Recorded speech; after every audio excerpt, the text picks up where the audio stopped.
Here's a question for you. If Bryce Young was 6'3", would this even be a debate over who should be the number one pick in the NFL draft? I'll tell you right here on Locked On Panthers. You are Locked On Panthers, your daily Carolina Panthers podcast. Part of the Locked On Podcast Network. Your team every day.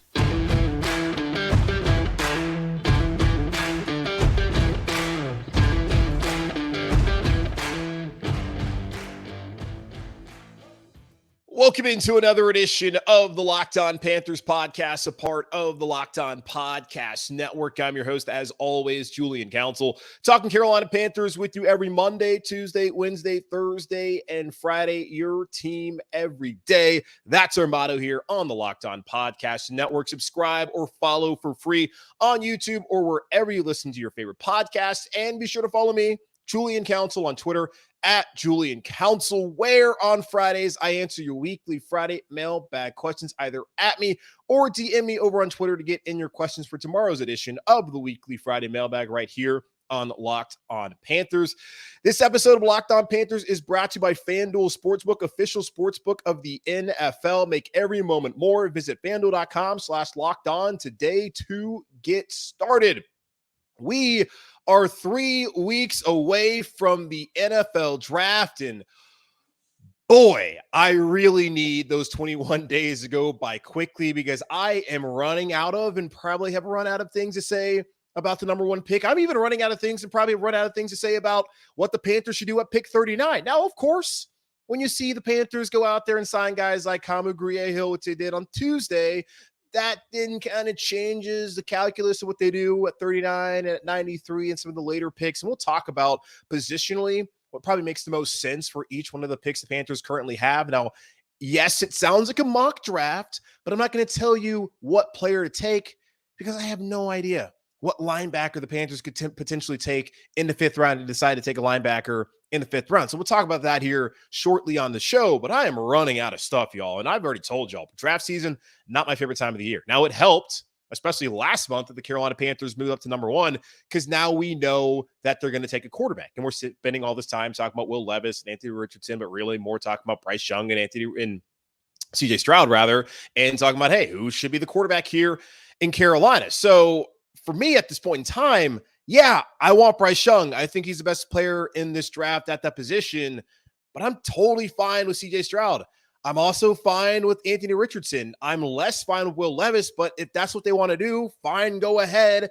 I'm not going to sit here and drive myself crazy thinking about this, even though I have to talk about this every day. So we're getting to the point where it's like, man, can we just get to April 27th, or can you just tell me who it's going to be, so we can start talking about what this guy's going to look like in this offense? But then again, I guess that takes away then 21 days of other things I could have been talking about once we finally do know who the quarterback's going to be here in Carolina. So I guess the mystery is nice, but we've gotten to the point where it's just like, man, I just want to get there. I just want to know. So look for more interviews on this show moving forward, because I got nothing else. That's not great as endorsement for the show, but I'm going to find a way to talk about it. I'm just telling you right now that we're grasping for content, trying to figure out what new things to say about the Panthers in their decision at number one and remaining in the draft, and hoping that maybe they start bringing in a couple more free agents just so we can talk about something else. But we're sitting here, your boy, trying to find a way to keep things interesting when we're all just waiting to get to the end of the month. Now, I've had a thought before about the quarterbacks here in this draft. Bryce Young, CJ Stroud, Anthony Richardson, Will Levis. And I had told y'all I never really felt like the Carolina Panthers need to move up to number one, because I just did not feel like there was a player in this draft, especially a quarterback in this draft, that was worthy of being a number one pick and giving up as much as they gave up, mainly DJ Moore, to get up to number one. I had no problem with them trading up. If they want to get the 5, get the 3, I was totally cool with that. I just didn't think that you need to get to number one. Now, I understand why they did it. It wasn't that much more to give up by getting up to 1, then going up to 3, according to Peter King, and his reporting a couple weeks ago in his Football Morning in America column that comes out on NBCSports.com every Monday. So if it didn't cost you that much to get up from 1 instead of going to 3, then okay, why not get up to number 1, control the draft? But the whole talk about, oh, now this gives them options to potentially trade back. They're not trading back. They didn't give up all of that to then trade back and get a quarterback. And it's also going to raise eyebrows if they do that, because why would you have given up DJ Moore if you're deciding that, oh man, we got up here, but actually we're good. We don't really need to draft a quarterback right now. We could just wait, get back to 2, because we love enough of them, and maybe we didn't need to give that much up in the first place to get up to number 1. So there's that. I never really felt like they needed to give up as much as they did to get to number 1, but they're at number 1 now, so it doesn't really matter. And here's a different thought, though. And had the Panthers, I guess, let's backtrack as I'm trying to just get my head together here, as I'm trying to figure out what the hell to say to you guys today on this show. What if Bryce Young was 6'3"? What if Bryce Young had the same size as CJ Stroud? And I'm not saying let's flip-flop the sizes. Let's just say they were both the same size. Would this even be a discussion over who they should take? Would it? Because I've thought for a little bit now that Bryce Young's the best player. He's been the best player the last 2 years. And I think he's still the better player. But yeah, Stroud has the size, he has the accuracy, and he fits the mold. We talked about earlier this week, the safe pick. We talked about Frank Reich, whether he has a preference. He says no. His friend says yes. And many of you believe that's the case. And I understand why that would be the case when you look at Bryce Young, his size, and the fact that no player at his size and at that position has ever gone on to have significant success in the NFL.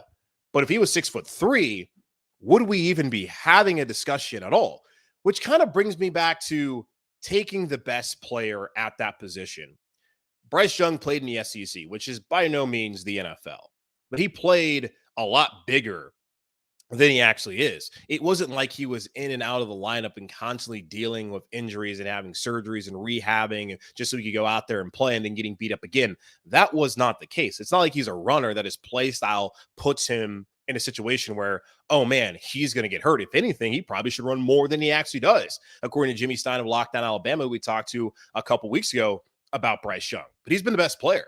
And the Panthers should be looking for the best player. And people keep talking about he's the smartest guy in the draft and how he's just has everything up here in the head that's what you want at a quarterback.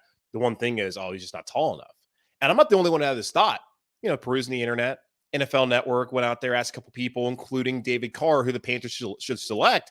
And actually, 3 of the 4 that are asked said Bryce Young, and the one that didn't say Bryce Young said Anthony Richardson, for all the reasons you would think someone would pick Anthony Richardson, because he's an athletic monster. But David Carr, former first-round pick of the Houston Texans, who got his ass kicked repeatedly in the NFL and was much bigger than Bryce Young, fell apart because they didn't protect him. That should not be an issue here in Carolina with this offensive line. He said that there was one right answer for the Carolina Panthers, Bryce Young. If the Alabama prospect stood 6'3", this wouldn't even be a conversation. Young plays big and strong despite his 5'10" frame and has incredible instincts for the position. He consistently looks to make the most efficient play on every snap. I agree. If Bryce Young was 6'3", this would be a no-brainer. Everyone would know the Panthers traded up to get Bryce Young. Now, there's been some talks since the owners' meetings last week in Arizona that it looks like that Bryce Young is probably the favorite now, according to the people talking. Not in Vegas. Vegas, FanDuel in particular, believes that CJ Stroud is the favorite. And as soon as the Panthers traded up to 1, that was the thought. But the Panthers told us back then that, hey, we don't know what we're going to do. We just wanted to go out and let everybody know that, hey, we're getting a quarterback so we can tell all these free agents that we're getting a quarterback to know what their role can be and what they're signing up for here in Carolina. We're not going to wait until April to try and trade up there. We're going to do it now. And with them doing that, they knew that they were going to have their pick and that they could go as slowly as they needed to throughout this process to figure out who was the right guy for them. Not who was the safest guy, but who was the right guy for the Carolina Panthers, because they cannot get this wrong. I don't know who has most boomer bust potential. I think a lot of people would say Anthony Richardson. Why not Will Levis? Is he that spectacular? I don't know, but maybe he works out. Anthony Richardson, maybe he's not that much of a project. I've seen a lot of reports lately, especially people who've been breaking him down, that, hey, there's a lot to like here. And Frank Reich's kind of told you that as well. And Thomas Davis has kind of given us some insight that maybe they really like this guy. Bryce Young, CJ Stroud, those seem like the top 2. In my mind, it seems like the same case for a lot of people. The thing is, Bryce Young was taller, wouldn't be a discussion, but the fact that he's not is giving us this debate that we won't have answered or really ended until 3 weeks from now on April 27th. So yeah, if he was 6'3", wouldn't be having this conversation, but he's not. So we have to have the conversation. And we'll continue to have the conversation here on the show moving forward. Now, the Carolina Panthers, we know at 1, going to take a quarterback. At 39, they could take a wide receiver, an edge rusher, a corner, tight end, maybe. There's a lot of options there. What about the rest of the draft? What are they going to do in the 3rd round at 93 and at 114? What about in the 4th round at 132 and in the 5th round at 145? I'll kind of give you like a mock draft here, just looking at the positions the Carolina Panthers potentially could be targeting with each of those picks coming up here later on this month. We'll talk about that here in just a moment on Locked on Panthers. But before we do that, the NBA playoffs are almost here, and now is the perfect time to download FanDuel, America's #1 sportsbook, because new customers get a no-sweat first bet up to $1,000. That's bonus bets back if your first bet doesn't win. Just download the FanDuel Sportsbook app. It's safe, secure, and super easy to use. Then you can bet on everything from the money line to point scores and threes drained. Plus, FanDuel even lets you combine your bets for a chance at a payout. A same game play. So don't miss a chance to get your no first bet up to $1,000 in bonus bets when you go to FanDuel.com/locked on. That's FanDuel.com/locked on to learn more. Make every moment more. FanDuel, an official sports betting partner of the NBA. The Carolina Panthers have 6 picks coming up here in the 2023 NFL Draft after swapping the 9th pick for the #1 pick in Chicago and giving up their 61st pick that they traded for by giving away Christian McCaffrey back in the fall to San Francisco. They now have the 1st overall pick in the draft, as we all know, which will be a quarterback, the 39th overall pick in the draft, which comes in the 2nd round. The 93rd overall pick, which comes in the 3rd round, also the 114th overall pick, which is actually in the 4th round, rather. And also in the 4th round is 132, a pick that comes from San Francisco in that McCaffrey trade. And the Panthers own their own 5th round pick in the, of course, 5th round at 145 overall. So looking at it, we've talked a lot about what quarterback to take. We know at #1 overall, the Carolina Panthers are going to take a quarterback, whether it's Bryce Young, CJ Stroud, Anthony Richardson, less likely Will Levis. We will find out here in 21 days' time who that quarterback will be. And until then, we'll continue to speculate, debate, and say, oh, this guy's a bust, that guy's a bust. Oh, this guy's going to be awesome, that guy's going to be awesome. We'll have the whole roundabout conversation, and hopefully we'll get an answer sooner rather than later. But we'll know for sure in 21 days. We've also had conversations about what should they do at 39. Scott Fitterer said that the meat of this draft is between 20 and 45, and that's why he didn't want to give up that 39th pick to Chicago. Ended up giving them the 61st pick instead of the app from San Francisco in that aforementioned Christian McCaffrey trade. So knowing that they're at 39, they're probably going to stay there, and the Panthers have to capitalize on a player. We've talked about whether they should take a wide receiver, which I think they should do, whether they should take an edge rusher or a cornerback. Could they take a tight end there? Linebacker? Is that what they're looking at 39? The 3 positions in my mind that the Panthers really should be looking to address in the 3rd and 4th round, like those first 3 picks that they have after #1 overall at 39, 93, and 114 are wide receiver, edge, and corner. That's what I think they should be looking to address. According to Mel Kiper Jr., this is a very deep cornerback draft. So I could see them being able to be patient enough to wait until they get to the 4th round at 114 until they take a corner. But I could also see them looking at the situation with Dante Jackson coming off an Achilles and J.C. Horn also having struggled with injuries the last couple of seasons, and knowing that Keith Taylor and C.J. Henderson cannot be trusted, and deciding that, man, pass-happy league, that really costs the playoff spot. And you look at all the things that went wrong last year, how bad the quarterback plays with Baker Mayfield at the beginning of the season. You look at trading away Christian McCaffrey, some of the injuries that occurred, and starting off 1-5 and really just being one-dimensional offensively. The Panthers, despite all of that, they were a healthy J.C. Horn and Dante Jackson away from winning the NFC South. So you could think about if you're Scott Fitterer in this organization and get to 39 and be like, man, we went out there, got some wide receivers, we got Adam Thielen, got DJ Chark. Yeah, edge rusher. At least right now, they haven't done anything. There's still some guys available, and I could see the Panthers signing one of them before or after the draft.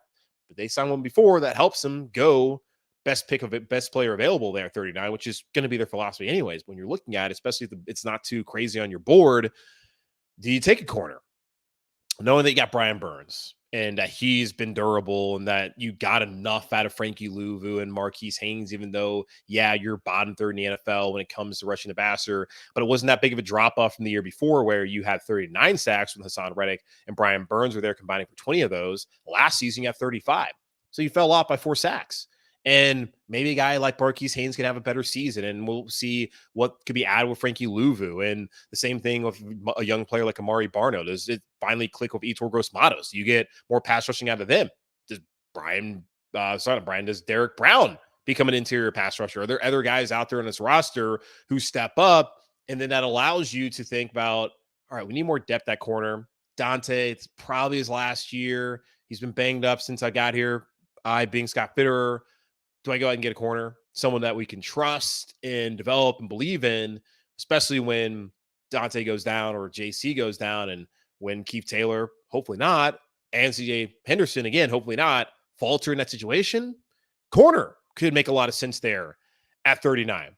But wide receiver, edge, corner, and I'm sure most of you are yelling at me right now being like, no, we don't need another wide receiver. Not all of them can play. We already got Thielen, who's on his last leg. I think he still probably has one more good year in him. And then you got DJ Chark, who might have only 1 year here in Carolina. And then Chenault's last year, likely here in Carolina. I understand. They've gone out there. They've addressed that position. They've got 2 guys who are going to start. They're not being brought in here to be role players. They're being brought in to be the 1 and 2 wide receiver, even though that's not necessarily actually a number 1 and number 2 wide receiver pairing, but it will be here in Carolina. So sure. Is a second round pick there at 39 at wide receiver even going to come in and be that A1 guy? I have no idea. So, yeah, I could see where edge and cornerback makes the most sense for the Carolina Panthers there at 39. Then once you get to 93, whatever position you didn't take, and we'll throw wide receiver out right now, just because I look at the conversation where I'm thinking about the conversation we're having, and I'm probably thinking about how you're thinking right now, and you're looking defensively.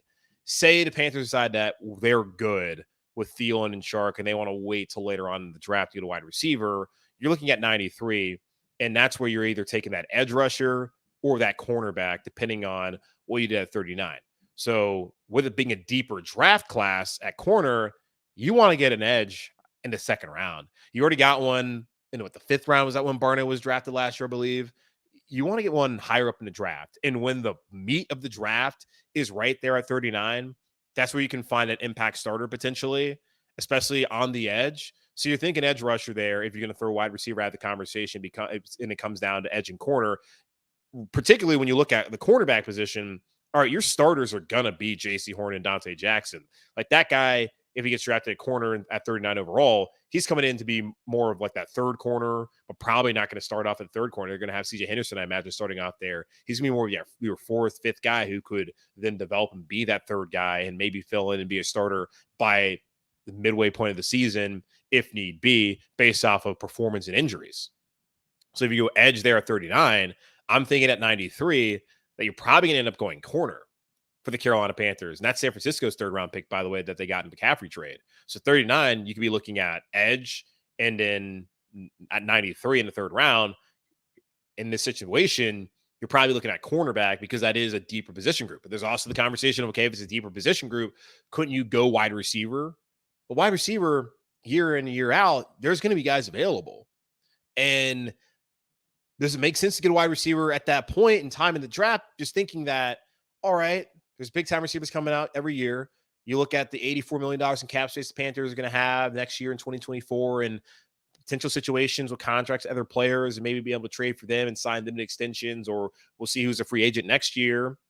Does it make more sense for them to wait until next year to really go after and address that wide receiver position and just be fine with Thielen and be fine with Chark, and then hope that Shi Smith and Terrace Marshall in particular and Laviska Shenault are enough for you as a wide receiver core, and then you add in Miles Sanders and Hayden Hurst and what they provide in the passing game, to where, all right, fine, if we're not getting a wide receiver at 39, let's just not worry about it, because we're probably not going to find a number 1 wide receiver at 93 or even at 114.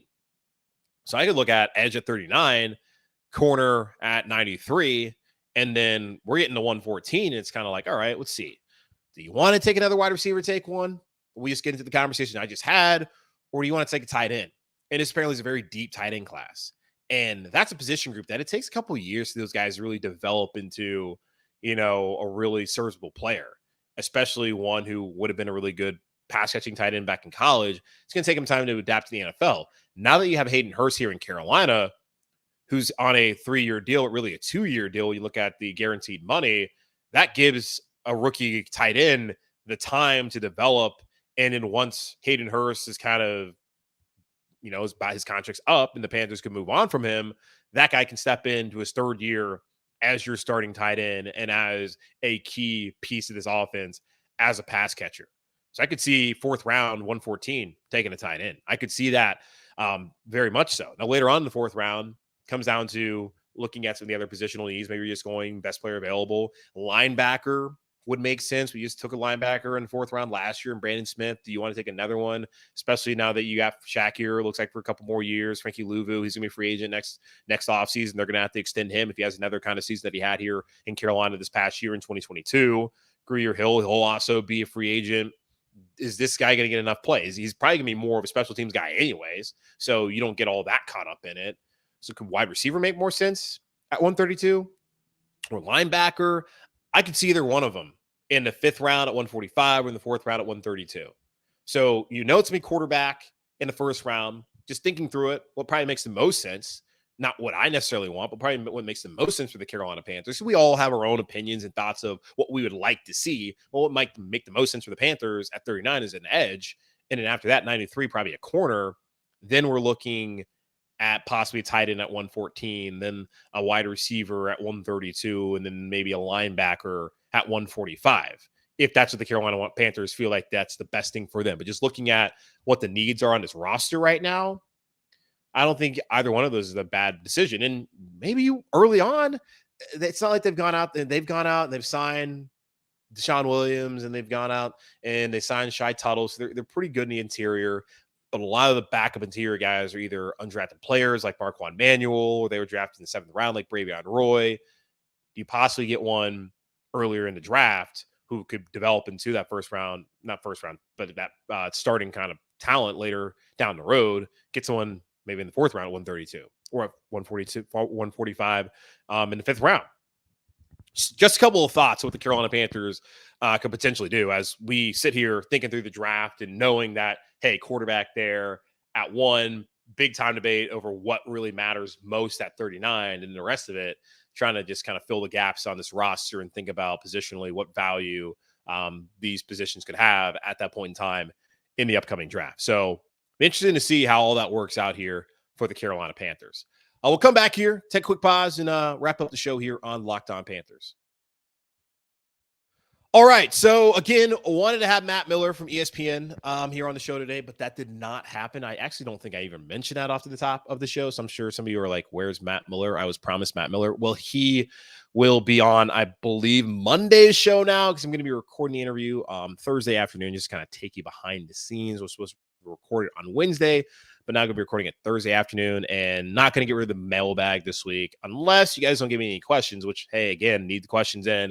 I'm probably going to take the top 3.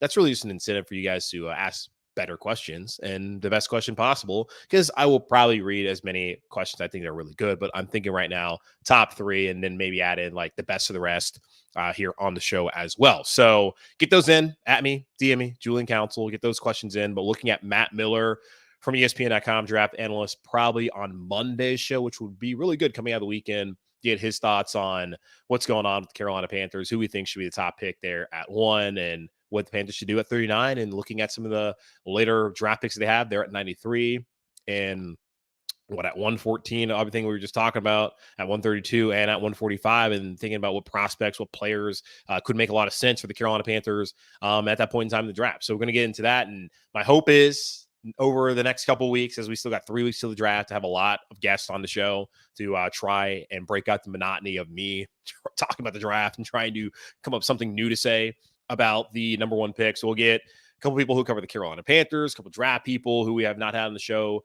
before. I've already reached out to a guy like Dane Brugler from the Athletics. So we're looking like we're going to be able to set something up there, talk to some other people also on the beat, and get their thoughts and opinions on what's going on here for the Carolina Panthers. So stay tuned for all of that, because I want to give y'all as many opinions and many thoughts and expertise on the draft as possible, because that is not my strong suit, but that's why I'm going to go out there. Fortunately, have enough people, big enough Rolodex, so I think can get some people on here to talk about the draft and give you all some good insight on the Carolina Panthers, as that's what we do every single day here on the show. So that's going to wrap up this edition of the Locked On Panthers podcast, a part of the Locked On Podcast Network, hosted by yours truly, Julian Council. Again, y'all subscribe or follow for free on YouTube or wherever you listen to your favorite podcasts, and follow me, Julian Council, on Twitter at Julian Council, where I will be back tomorrow to answer your weekly Friday mailbag questions, either at me or DM me over on Twitter to get those questions in. In the meantime, be safe, be happy, be whole. As always, keep pounding, and I will talk to y'all on Friday.